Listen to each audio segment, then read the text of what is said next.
Hey Sugar Babies, Chef Daddy James here with Chicago Sugar Daddy, starting a YouTube channel where I am pushing myself and trying new techniques and creative ways to do cakes and creative things. And this year we're doing horoscopes, and we'll be starting off with doing Aquarius. So let Chef Daddy James teach you how to be a sugar daddy. If you search up Aquarius, you come across vases with water and very airy, very light. I'm thinking for this one, we're gonna do like a full cake and then we'll cut it up in half and stand it up. Here, I'm thinking we can do a 3D vase. We'll have water kind of coming down, elements of it 3D popping up off the cake, kind of coming down it. And we'll have different color contrasts of different colors of like the purples and blues. When you look up at night and you're looking into like the galaxy. So for the cakes for this series, we'll be doing ube cakes for all the base cakes. One of the cakes that we're most known for here at Chicago Sugar Daddy. It's also one of the other phrases I'm known as is besides Chef Daddy James, but as ube daddy. We're just gonna build our cakes. I like to use piping bags to help make sure that my fillings are even all the way out, and then smooth them all out with my offsets. And then typically when building the cakes, I like to build the bottom cake with the bottom on the board, and then as you build up onto your cake, you flip each one over so the top becomes the bottom and the bottom becomes the top. Helps you to make sure you have a flat top as you're building up. And I like working with chilled cakes, so always like to bake off the cakes and put them in the fridge for at least a good 4 or 5 hours before I'm going to use them, because a cold cake is easier to work with than a room temp because it helps to set up your frosting, so that way you're easier to get a better build and a more sturdy, strong build. Pop it into the freezer and we'll be good to go. Now that I let the cake chill for 30 minutes, we're gonna go ahead and get it cut, and I'm gonna transfer it over and get the other side of the cake crumb coated so that way we can let it set up again and we can decorate this guy. I like to use acetate when it comes to curved edges because it helps to curve to the actual shape. Put this in the freezer and we're gonna let this set up for another half hour. All right, well, while the cake's setting up, chilling, we're gonna go ahead and we'll get our fondant and all the other components of our cake together. So fondant is a very versatile product. You can use it to cover cakes, make fondant pieces and figurines. One of the downfalls about it is that it dries out quickly, so you have to work with it quickly. When it's wrapped up airtight, it doesn't dry out, but you've got to knead it to get it activated so that you're able to use it. We'll start working on shaping our vase for the top of the cake. I'm going with a lighter brown because we're going to add some depth to the vase with doing darker airbrushing with the colors and adding in some texture. Work with fondant and you do warm it up. It does have a tendency of getting sticky. So people like to use cornstarch. That way you're able to work with it, but you don't want to use too much of it or it will dry out. We're going to treat this like we are in ceramics class.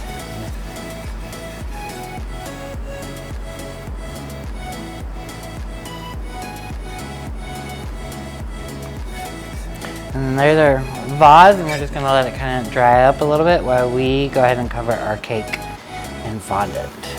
I'm going to start rolling this guy out. And the trick is with rolling it, you want to rotating it so that way it doesn't keep getting stuck. Well, sometimes while you're rolling fondant, you'll get little air pockets.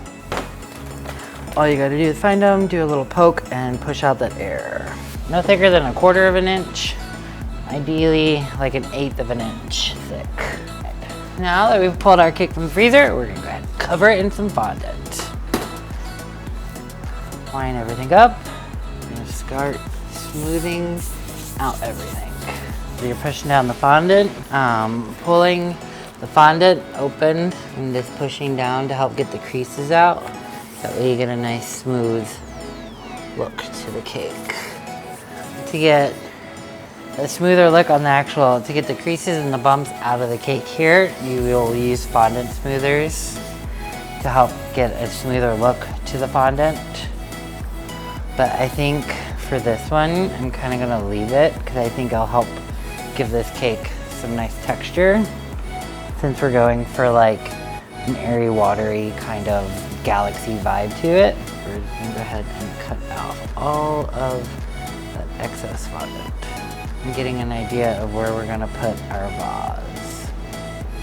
We're gonna cut a little bit of the cake away to allow the vase to kind of set into the cake.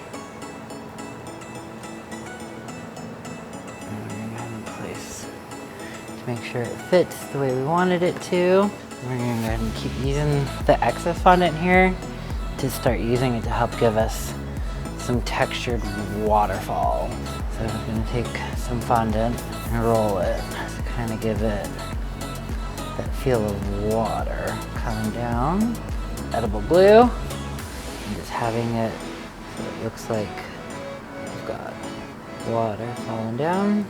Keep using your tools so it has like that watery, airy kind of vibe to them. You always know that saying, trust the process. It may look a little crazy at first, or you're like, what's going on? But trust the process.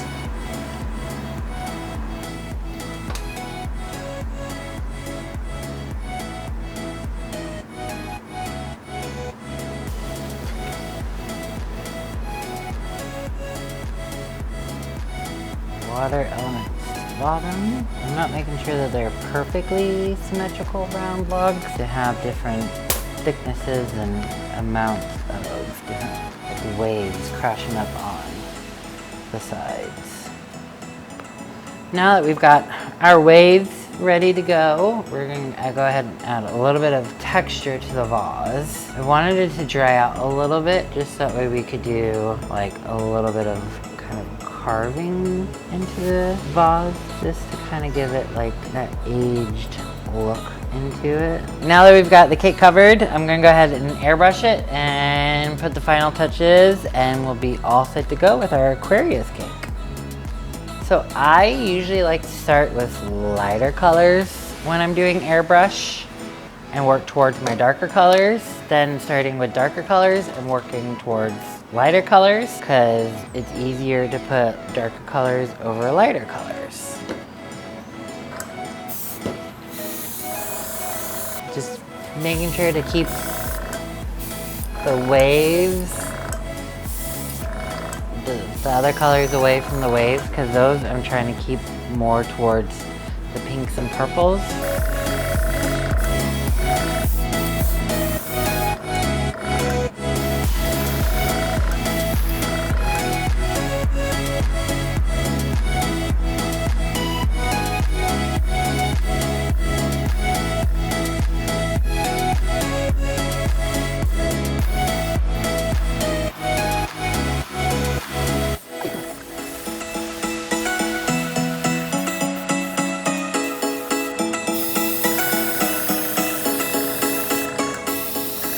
The gold luster dust and a little bit of vodka. We're gonna just flick it to give it that kind of starry vibe. I'm gonna just do it a little heavier in some spots, just to make it a little bit more noticeable. I'm gonna go ahead and add a little bit of detail, show you off. And we're gonna do that with some gel food coloring and vodka. And we're just gonna add a little bit of detail to the vase. We're gonna add a little bit more texture to this vodka, and then going it over with a paper towel.